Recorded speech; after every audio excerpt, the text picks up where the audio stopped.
Senator Obama has been a member of the same church in Chicago for 20 years, where his pastor has been Reverend Jeremiah Wright, the man who performed the Obama's marriage ceremony, and the man Obama credits for the title of his book, The Audacity of Hope. Reverend Wright has built a large and loyal following at his church, the Trinity United Church of Christ, on Chicago's South Side. With a powerful voice and his strong words, Reverend Wright can be a mesmerizing presence. The angels in heaven were singing, God never fails.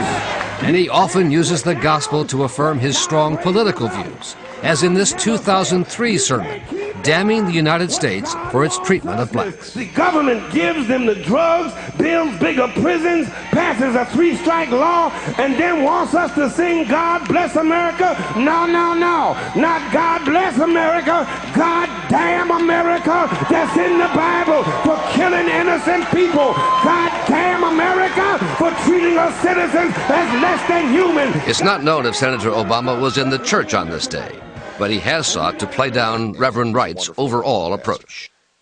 I don't think that my church is actually particularly controversial. During the campaign, the senator has defended what he calls Reverend Wright's social gospel. So he was one of the leaders in calling for divestment from South Africa and some other issues like that. And he thinks it's important for us to focus on what's happening in Africa. And I agree with him on that. But an ABC News review of more than a dozen sermons, which are offered for sale by the church, found Reverend Wright going far beyond issues of Africa. He refers to the U.S. as under the influence of the Ku Klux Klan. And they will not only attack you if you try to point out what's going on in white America, U.S. of KKKA. He regularly mocks black Republicans as sellouts. They live below the sea level. They live below the level of Clarence Colin and condamnesia. In his first sermon after September 11, 2001, Reverend Wright said the U.S. had brought on the attacks with its own terrorism. We bombed Hiroshima, we bombed Nagasaki, and we nuked far more than the thousands in New York and the Pentagon, and we never batted an eye.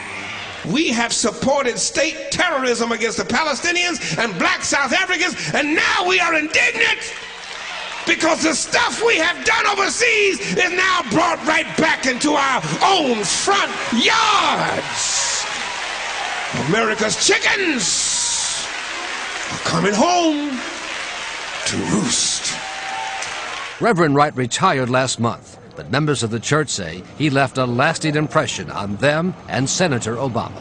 He spoke the truth, continues to speak the truth, and people can label that as radical, but I think it's insightful. No, I wouldn't call it radical. I'd call it being black in America. It's not radical. How radical is that?